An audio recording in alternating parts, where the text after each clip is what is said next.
Assalamualaikum warahmatullahi wabarakatuh. Saya Nurfarisa Salfiza binti Anwar Siddiq.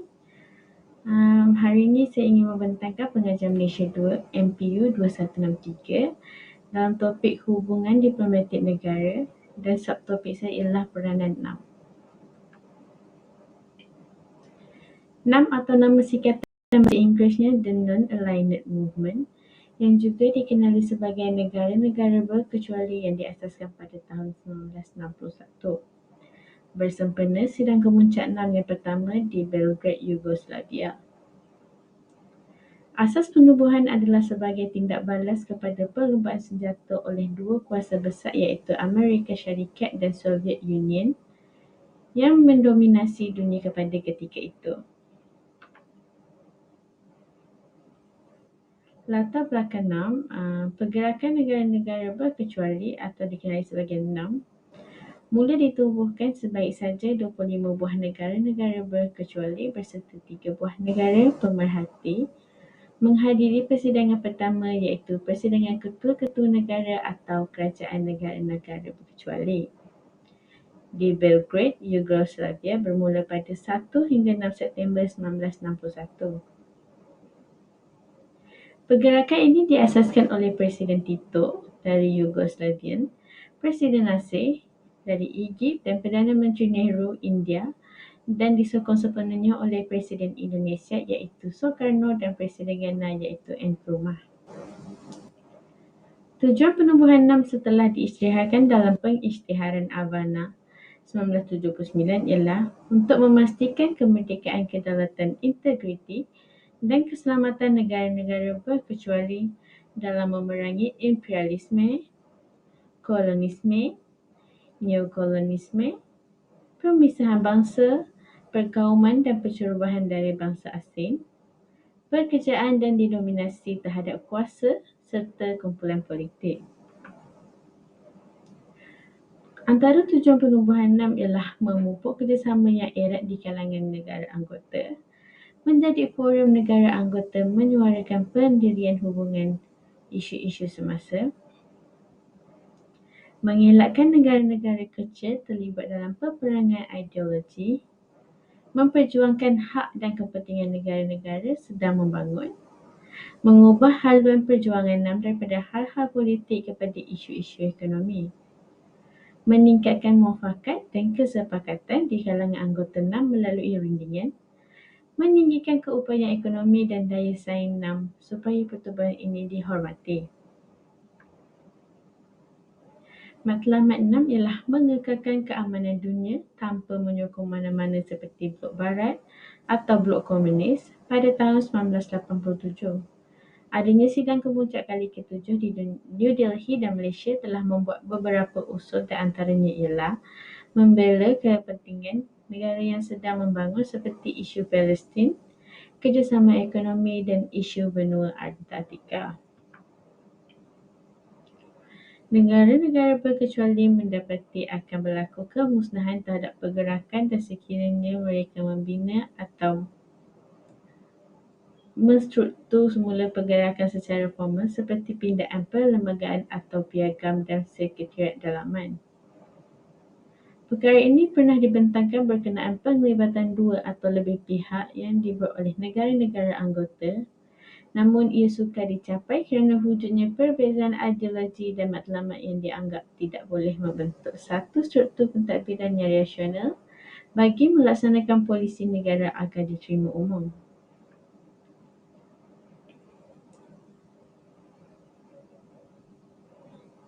Di depan saya ini ialah sidang kemuncak NAM iaitu bermula daripada persidangan pertama di Belgrade hingga ke persidangan ke-13 Kuala Lumpur.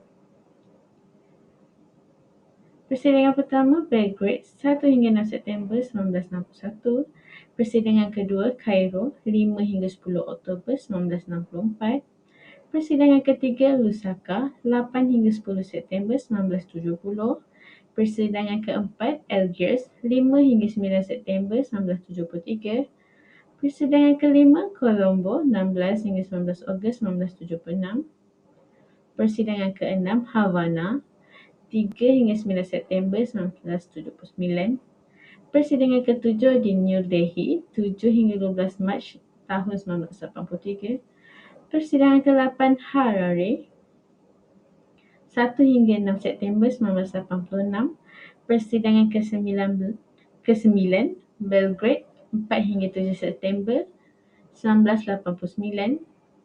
Persidangan ke-10 Jakarta, 1 hingga 7 September 1992. Persidangan ke-11 Cartagena de Indias, 18 hingga 20 Oktober 1995. Persidangan ke-12 Durban, 29 Ogos hingga 3 September 1998.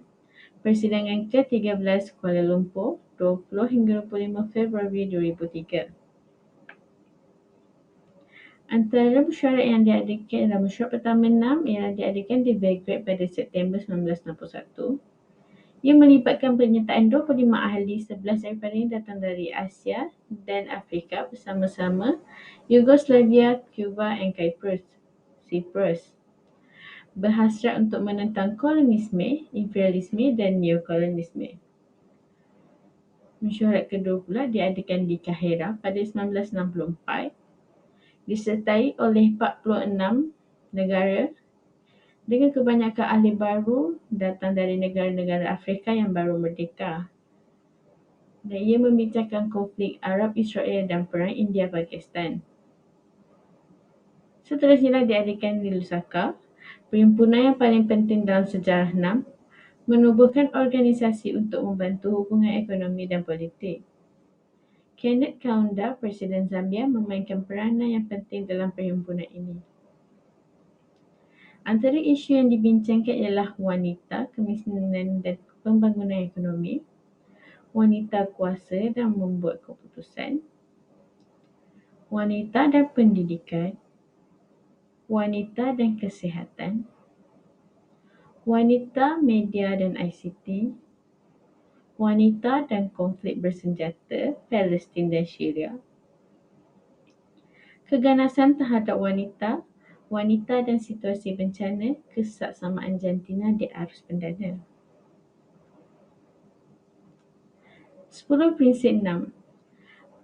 Menghormati hak asasi manusia serta prinsip pertubuhan bangsa-bangsa bersatu PBB, menghormati kedaulatan dan keutuhan wilayah semua negara, mengiktiraf persamaan ras dan negara sama ada kecil atau besar, tidak campur tangan dalam hal ehwal negara lain, menghormati hak setiap negara mempertahankan dirinya secara bersendirian atau berkumpulan selaras piagam PBB, tidak mengenakan tekanan terhadap negara lain, mengelakkan ugutan pencerobohan atau kekerasan terhadap kedaulatan wilayah atau kebebasan politik sebarang negara, menyelesaikan pertikaian antara negara dan cara aman, menggalakkan kepentingan dan kerjasama bersama, menghormati keadilan dan bertanggungjawab antarabangsa.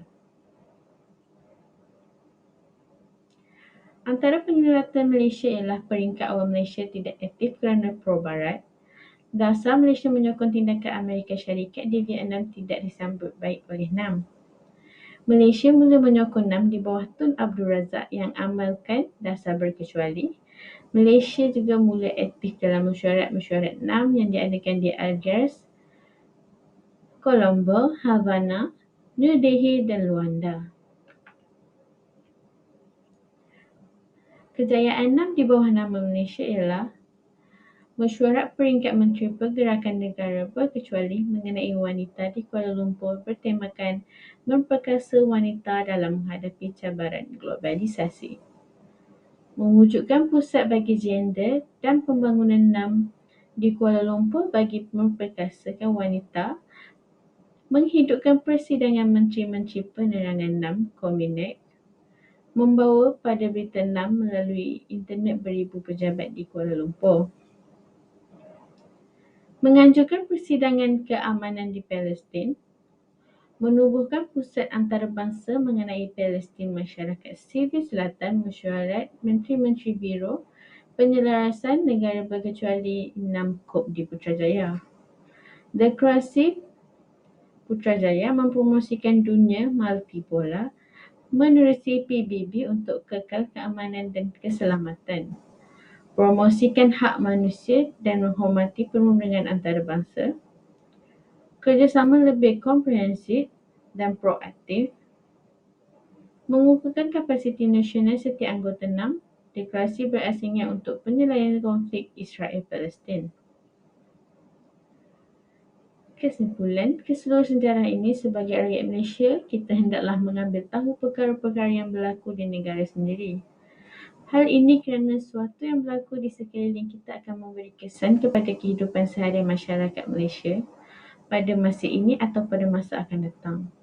Antara isu-isu yang diberikan tumpuan penting oleh kerajaan Malaysia pada masa ini adalah tentang dasar luar negara, isu pembangunan alam sekitar dan juga pembangunan modal insan. Ketiga-tiga tersebut merupakan perkara utama yang boleh menentukan hal tuju pembangunan negara. Jika ketiga-tiga perkara ini tidak diberi perhatian, ia mungkin akan memberi kesan kepada pembangunan politik, ekonomi dan sosial negara. Itu saja dari saya. Terima kasih.